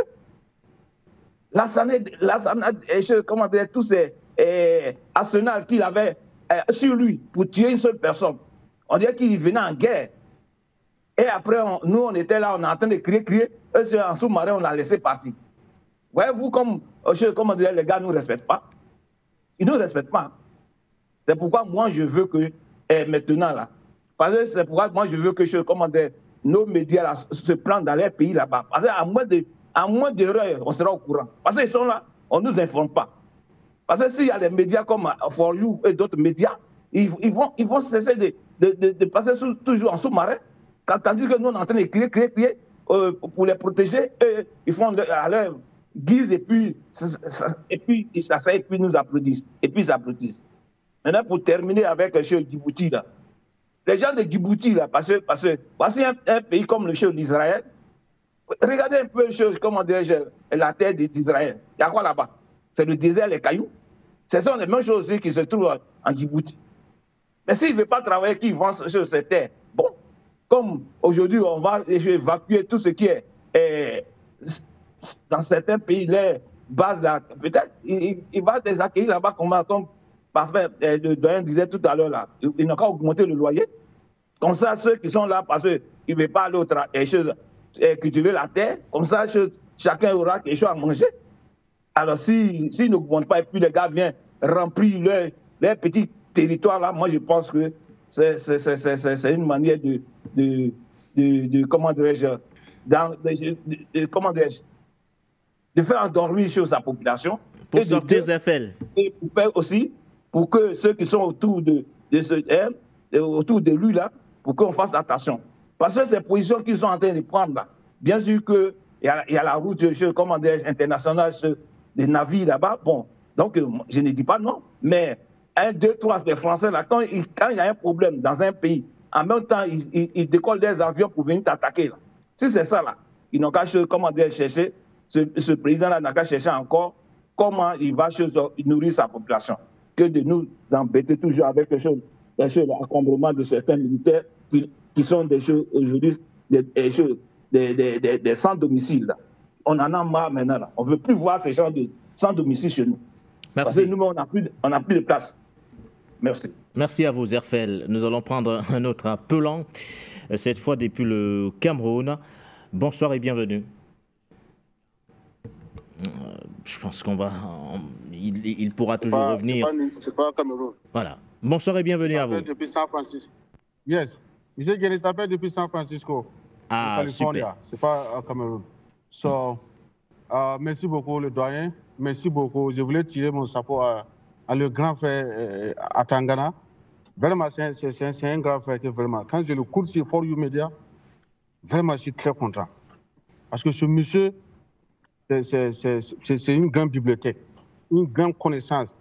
Regardez la façon qu'il a développé l'esclavage, la colonisation, façon vraiment, je suis très content de lui. Monsieur Guéné, pour revenir directement à mon grand frère Nabaloum, que je connais depuis Ouaga, moi je sais que selon les libérations des otages, des criminels français, je sais qu'il y a quelque chose au début que le capitaine avait demandé. Parce que en France là-bas, c'est comme disait mon frère Zelfert depuis l'Allemagne. Ce qu'il dit là, c'est la vérité. En France là-bas, on a le petit frère de Blaise Compaoré qui est en France là-bas, François Compaoré, qui a assassiné Nouré Zongo, qui a assassiné le juge Nébier, qui a assassiné Dabo Boukari. François Compaoré a assassiné beaucoup de gens qui dorment en France là-bas. On a Djibril Bassolé. Le coup d'État manqué, c'est Djibril Bassolé qui a fait le coup d'État. Ancien ministre des Affaires étrangères, qui se retrouve en France là-bas. Au nom de quoi? L'attaque Barsalgo a été préparée par Djibril Bassolé, un assassin de Burkina Faso. Djibril Bassolé. Ils sont en France là-bas. Mais le capitaine, là, toi tu as des ennemis français. Et puis la France a des Burkinabés qui sont des ennemis qui sont toujours en France, qui veulent déstabiliser le Burkina. L'attaque Barsalgo, c'est Djibril Bassolé qui a fait l'erreur, non? Mais pourquoi toi tu laisses ces Français parce que c'est le Maroc qui est venu pour négocier? Négocier quoi? Pourquoi pas on ne peut pas négocier pour rapatrier ces assassins qui ont assassiné le journaliste là au Burkina Faso? Vraiment, il faut être africain pour reconnaître ce genre de trucs là. Capitaine, il ne faut pas faire ça. C'est comme le doyen disait, nous t'aimons. Mais il faut mettre l'ordre dans les désordres. Merci beaucoup, M. Guéné. Bonne soirée à toi. Bonne soirée également à vous depuis San Francisco. Ça fait mal. Merci pour votre contribution. Au standard, nous restons d'ailleurs aux côtés de nos invités qui sont trois depuis Ouagadougou, Nabaloum Abdoulaye, Bruxelles, Henri Tangana et bien sûr avec moi sur ce plateau, le consultant permanent patient Parfendorm. Allô, bonsoir et bienvenue. Alors, quelques petits soucis de liaison, mais je pense que nous resterons au standard avec, bien sûr, le concours de la réalisation. Nabaloum Abdoulaye, vous êtes le seul à ne pas encore avoir réagi sur ce déplacement du président français Emmanuel Macron. Vous avez suivi les analyses de vos copanélistes ce soir. À quel niveau vous vous situez précisément? Êtes-vous favorable pour une impulsion nouvelle de ce type de partenariat que tente, entre autres, d'implémenter Emmanuel Macron en Éthiopie, au Nigeria ou encore à Djibouti? Ou alors êtes-vous de ceux qui estiment que clairement aujourd'hui il n'y a plus rien à aspirer, de cette diplomatie française? Alors, je pense que le président Macron tente de sauver les meubles, notamment avec la situation à Djibouti où je partage entièrement les avis qui ont été développés de part et d'autre. Aussi pour ce qui est de l'Éthiopie, quand on regarde la débâcle que Emmanuel Macron a semée en Afrique de l'Ouest et ce qui lui a valu sa situation politique dans son pays, où vraiment les Français, dans leur grande majorité même, appellent à sa destitution, ces soubresauts ou en tout cas ces sursauts dans ces pays de l'Afrique sort aussi peut-être comme un indice pour quand même dire que malgré la France quand même reste toujours en Afrique. Je prendrai ça sous cet angle-là, en plus de ce qui a été déjà développé, pour dire que la diplomatie française s'affirme toujours en Afrique et elle se poursuit. Maintenant, quel va être réellement le résultat tangible par rapport à ça? Pour Djibouti, je pense, c'est comment faire pour maintenir effectivement les bases militaires au niveau de Djibouti, parce que la situation de Djibouti est assez stratégique et si on lie cette situation avec ce qui se passe en Syrie, où la Syrie semble être désormais un boulevard qui va ressembler un peu plus à la question de la Libye, Donc, sur le plan international et géopolitique lié à toutes ces guerres qui sont en train de se proliférer, je pense que la position de Djibouti est bien indiquée pour parier dans ce sens. Et c'est pourquoi je pense que le président djiboutien, tout en montant les enchères, voit juste, mesure plutôt cette lecture des enjeux internationaux sur ce qui se passe dans le Moyen-Orient. Et je pense que ce n'est que le début. Cette situation risque de perdurer au regard de l'évolution de ce qui se passe en Syrie. Bon, pour ce qui est de l'Éthiopie, je pense que je partage aussi l'idée que l'Éthiopie ne négocie pas sa souveraineté. Et quand on regarde le poids économique, ou en tout cas les développements économiques que l'Éthiopie montre aujourd'hui, les évolutions, ou en tout cas les perspectives de développement, ça suscite et ça intéresse vraiment certains pays, dont la France. Donc cela rentre aussi toujours dans le cadre diplomatique pour Emmanuel Macron, pour dire que le nom que je reçois en Afrique centrale pour l'impossibilité d'imposer une dévaluation, la débâcle que je subis quand même en Afrique de l'Ouest, il y a aussi des pays africains avec lesquels la France pourra toujours collaborer. Mais je pense dans tout ça que ce que Emmanuel Macron vise surtout, c'est comment toujours se maintenir au pouvoir dans son pays, parce que la situation politique, comme vous l'avez si bien décrit, avec 4 premiers ministres qui n'ont pas pu résister à la colère des Français, ce coup diplomatique, espérons-le, pourra le sauver. Mais je n'en suis pas sûr qu'il pourra s'en sortir, malgré ses multiples tentatives.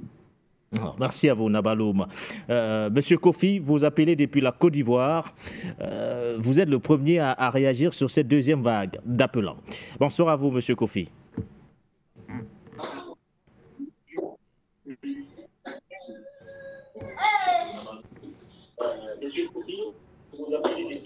Alors, bonsoir à vous, Monsieur Kofi. Merci beaucoup. Voilà. Bonsoir. Je ne peux pas prendre ma parole sans remercier le Cameroun. Parce que moi, j'ai dédié cette émission. Oui, bonsoir, monsieur. C'est depuis la Côte d'Ivoire? Monsieur Kofi, depuis la Côte d'Ivoire? Ok. Ok. Je remercie Fordou Média. Je ne peux pas. Cette émission, vraiment, je l'ai dédiée beaucoup au Cameroun. Ok. Ok. Alors, j'ai l'impression qu'à chaque fois, vous essayez de vous réécouter et vous vous embrouillez dans votre... Évoquer, seulement pour dire que l'idée à M. Ibrahim Traoré, aujourd'hui, avec les Occidentaux, c'est le désordre. Et quand il veut... Ok. Bon, ok. Oui, ça va? Ça va maintenant? Je pense que ça peut aller. On va essayer. Allez-y, monsieur Kofi. Ok. Donc, moi seulement, ce que je voulais dire à M. Traoré, avec les Français, vraiment, j'ai un problème de solution. Avec les Français, il faut vraiment la pression. Aujourd'hui, la DRC qui est venue faire le désordre, qu'on les prend, on les a libérés. Moi, contrairement, ça ne me plaît pas. Aujourd'hui, c'était un Africain en Europe. Ça, c'était un peu au moment de l'état de pays. Maintenant, aujourd'hui, comme c'est ici, on les libère. Quelqu'un vient faire le désordre, on les libère. Quand il vient faire le désordre, on les libère. Quand c'est comme ça, là, ça me plaît. Aujourd'hui, là, c'est comme ça, on prend les DSE là. C'est pour les mettre en prison aussi. On les met en prison, les Africains sont en train de faire, là, et ils vont changer de position. Aujourd'hui, ce n'est pas un petit combat que nous sommes en train de faire. Aujourd'hui, là, ils vont libérer l'Afrique. Oui, là, ils sont en train de libérer l'Afrique. Donc, cela nous plaît. Donc, moi, je ne serai pas très long. Aujourd'hui, quand les Français font le désordre, on met la pression. C'est ce que je vais vous dire. Bonsoir. Merci à vous, monsieur Kofi. On va essayer de prendre un dernier appelant, voire 2 derniers appelants, si le temps nous le permet. Au standard, un autre nous rejoint justement à l'instant. Bonsoir et bienvenue.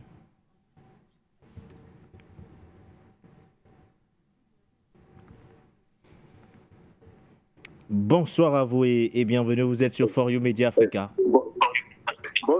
bonsoir M. Nguéné, bonsoir à vos panélistes, et bonsoir à tous les techniciens. Et vous savez, ce qui se passe actuellement en France, le président Macron il a des difficultés. En Afrique occidentale, il a des difficultés. Donc, il est en train de chercher un peu la place dans les autres pays là pour pouvoir se positionner. À Djibouti, il y a les Américains, il y a les Russes qui ne sont pas loin. Et ils veulent avoir toujours des positions de l'autre côté là-bas. Parce que ce qui se passe dans l'AES là, je suis convaincu que si les présidents Tiani, Traoré et Goïta réussissent leur travail là, eux-mêmes, les Français auront des difficultés en Afrique occidentale. Pour l'instant là, ils pensent que ça va en Côte d'Ivoire, il peut se débrouiller avec le Mali et la Côte d'Ivoire et puis les autres. Mais sincèrement, il y aura toujours des difficultés. Parce que les Français, les dirigeants, c'est pas les Français, mais les dirigeants français n'ont pas changé de paradigme. Ils ont toujours dans leur tête la méthode d'exploitation de leurs ancêtres. Et ils ne savent pas qu'en Afrique, il y a un autre paradigme, il y a un autre esprit qui est venu des Africains. Et les jeunes Africains veulent plus de liberté. Et ce qu'ils n'ont pas compris, le président Bapoula avait proposé en son temps de faire du 50-50. Il n'a pas voulu. Il n'a pas chassé les Français, mais il a voulu qu'ils aient un peu plus de respect pour les Africains. Mais il n'a pas voulu. Et c'est dans ce cas qu'il a dit l'AES, nous supportons les AES. Et concernant le président Touadéra, bon, les gens qu'on libère, on a le Dignolo, et puis au Burkina, on libère ces gens-là. Mais quel est le droit qui dit que les Occidentaux, la justice française peut juger nos ressortissants, mais eux, leurs ressortissants, nous, on ne peut pas les juger. Donc, c'est ça, c'est en tout cas que nos juristes se mettent à travailler, que nos pays se libèrent de ce carton-là. Les accords qu'ils ont signés depuis 61, 60 là-bas. Nous, on n'a plus besoin de ça actuellement. Donc, mon frère Nguéné, je vous remercie. Le doyen Tagana, donc, je vous dis merci et bien pour vos analyses. Merci pour c'est nous qui vous disons merci. Je pense que c'était le dernier. On fait rapidement un dernier tour de table. Henri, pour vous maintenez votre position. Difficile pour cette France justement de charger de disques. Mais voyons, essayons de voir un peu les choses autrement. Les États concernés peuvent-ils véritablement saisir cette fenêtre opportunité afin de renverser complètement la situation en leur faveur? Ils doivent, et ils essayent, croyez-moi, parce que c'est pas facile, par exemple, de sortir du franc CFA. Ça va passer, si on sort brutalement, on va passer par une zone douloureuse. Douloureuse parce que je n'ai pas des éléments économiques sous le bras pour pouvoir dire. Je n'ai pas les réserves d'or du Cameroun pour pouvoir dire. Pourquoi est-ce que je le dis? Parce que pour l'instant, si on sort du franc CFA brutalement, qu'est-ce qu'il va faire? C'est que nous allons nous retrouver dans une situation brusque, pas préparée, où on n'a rien pour pouvoir faire des transactions avec d'autres pays.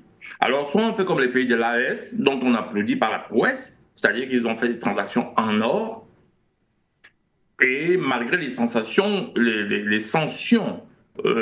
financières, après les menaces militaires qu'ils ont eues, ça leur a permis de continuer à faire des transactions. C'était difficile à un certain moment, mais là, ils ont maintenu ce rythme, ils essaient d'en sortir. Et nous, je ne sais pas si nos réserves en or, en tout cas les réserves en or de cette zone suffisent. N'osez pas parler de réserves en pétrole. Vous savez très bien que jusqu'à présent, dans le monde, à l'international, on vend le pétrole en dollars. Et ça veut dire que si vous sortez, la France va négocier avec la France pour qu'on gèle vos avoirs en dollars. Et dès qu'on les gèle, vous n'en avez plus besoin et ça ne sert à rien. Voilà. Donc, heureusement qu'il y a certains pays qui essaient déjà de vendre le pétrole en d'autres devises. Voilà. C'est l'une des difficultés qu'il faudra voir, regarder vraiment la situation pour savoir à quel point ça va faire mal. La deuxième chose qu'il faut faire, à mon avis, pour sortir de cette situation, c'est très très vite implémenter une monnaie de type électronique. qu'elle soit crypto ou pas. Après, on peut discuter si ça doit être une crypto-monnaie. Mais implémenter une monnaie de type électronique. Pourquoi? Parce que regardez très bien aujourd'hui, si on sort du franc CFA, Orange Cameroun s'en va, parce que Orange Cameroun qui ne rapatrie plus le franc CFA, il va partir. Et probablement bloquer tous les comptes que vous avez qui sont des comptes électroniques. C'est de la monnaie électronique hein, quand vous faites de l'Orange Money. C'est de la monnaie électronique. On sait qu'on sera bloqués, alors que si on avait notre société de téléphonie mobile, ça peut aider, ne serait-ce que pour l'économie interne, pour les transactions en interne. C'est important que nous ayons notre société de téléphonie mobile, parce que la crypto-monnaie est une monnaie numérique, cryptée. Quand vous faites d'abord du péage en Orange Money, c'est une monnaie numérique qui est basée sur les sommes d'argent que vous donnez. Pour sortir, Henri, pour sortir. Oui. Pour sortir, Henri, pour sortir, nous sommes presque à la fin. Ah oui, d'accord, pardon. Voilà. Donc, j'ai oublié qu'on était en fin d'émission. J'étais en train de dire que les pays doivent sortir, c'est-à-dire cette fenêtre d'opportunité. D'abord, pour créer des véritables armées. Et actuellement, vous ne pouvez avoir une armée dans ces pays que si vous êtes en collaboration avec la Russie. Moi, je ne tourne pas autour du pot. Tous les autres vont vous donner des pétards. Et parfois des pétards mouillés. Et ils vont vous dire que si vous avez besoin d'une armée, ils vont venir vous aider en implémentant leur base militaire chez vous. Ils le font depuis les indépendances. Donc la seule façon d'avoir une armée aujourd'hui, c'est être en collaboration avec la Russie. Mais quand vous allez en collaboration avec la Russie, il faut savoir avec quoi payer pour former votre armée. Il faut trouver des deals et négocier. Et c'est ce, par exemple, que le Zaïre doit faire. Si le Zaïre, la République démocratique du Congo ne le fait pas, ils vont se retrouver dans le cas de la Syrie. C'est-à-dire qu'ils ont des États faits de terroristes autour. Ils passent des années sans enlever ces terroristes. Et tôt ou tard, ces terroristes viennent prendre Kinshasa. C'est clair. Alors, tous nos pays-là, on doit pouvoir se doter d'armées solides. Et la seule façon d'avoir des armées solides, aujourd'hui, il n'y a que la Russie qui peut vous fournir un matériel fiable, solide, je sois par là. Merci. Passez un parfum d'homme. Votre mot de fin, doyen. Ben, écoutez, d'abord, on va rappeler quand même à mon frère Henri que nous avons ce téléphonie mobile, c'est comme tel, qui est d'ailleurs celui qui distribue, n'est-ce pas, aux autres Orange et MTN, l'essentiel pour pouvoir travailler. Moi, ce que je retiens, c'est la visite du président Faustin Archange Touadéra que vous avez annoncé à l'entame de cette émission au Burkina Faso. Oui. C'est un acte majeur, c'est un fait majeur. J'en appelle vraiment à ces deux hégémons de renforcer leur coopération parce que c'est ce que nous attendons. C'est aussi un pont qui est fait entre ce qui s'est fait au niveau de l'AES et ce que nous souhaitons qui doit être fait au niveau de la CEMAC. Au président Faustin Archange Touadéra, vous êtes notre porte-parole. Nous estimons et nous espérons que de cette rencontre bilatérale sortira des initiatives qui pourront irradier, n'est-ce pas, cet espace que constitue aujourd'hui cet arc que constitue et l'AES et l'Afrique centrale à travers la CEMAC. Le reste des difficultés que nous avons, je crois que c'est une question de volonté politique. La question du franc CFA, si on veut mettre fin, on peut y mettre fin tout de suite et maintenant. Ceux qui veulent partir partiront. Nous avons assez de ressources et de ressorts pour pouvoir nous reprojeter et pour être construire un environnement politique et économique assez fiable et viable. Bon, maintenant, tout est question de courage politique. Vous l'avez dit, la visite du président Faustin Archange Touadéra du côté du Burkina Faso, où il a eu un entretien avec son homologue burkinabé, le capitaine Ibrahim Traoré. Les deux dirigeants ont échangé sur les enjeux majeurs de la coopération entre le Burkina Faso et le Centrafrique, mais également sur des questions stratégiques pour l'Afrique. Il s'agit entre autres de la situation sécuritaire, du développement de leurs pays respectifs, de la lutte des pays africains pour leur souveraineté dans la dynamique de favoriser l'épanouissement des populations et le développement économique des États africaine. Je pense que nous aurons l'occasion d'en parler, et ce de façon exhaustive, bien sûr, lors de nos différentes éditions d'information, mais également d'émissions sur les antennes de For You Média Africa. Il ne me reste plus qu'à vous remercier, messieurs. Nabaloum Abdoulaye, le président de la Confédération des associations et mouvements panafricanistes de l'Afrique de l'Ouest, depuis Ouagadougou ce soir. Merci à vous, Nabaloum. Merci également à Henri Atangana, notre confrère journaliste, mais également consultant sur les antennes For You Média Africa depuis Bruxelles. Patient Parfum d'Homme, consultant permanent de cette émission de Point sur l'actualité, homme politique. Merci à vous, doyens. Merci à nos nombreux téléspectateurs, téléauditeurs ou encore auditeurs. Merci surtout à la grande équipe de la réalisation. Portez-vous bien.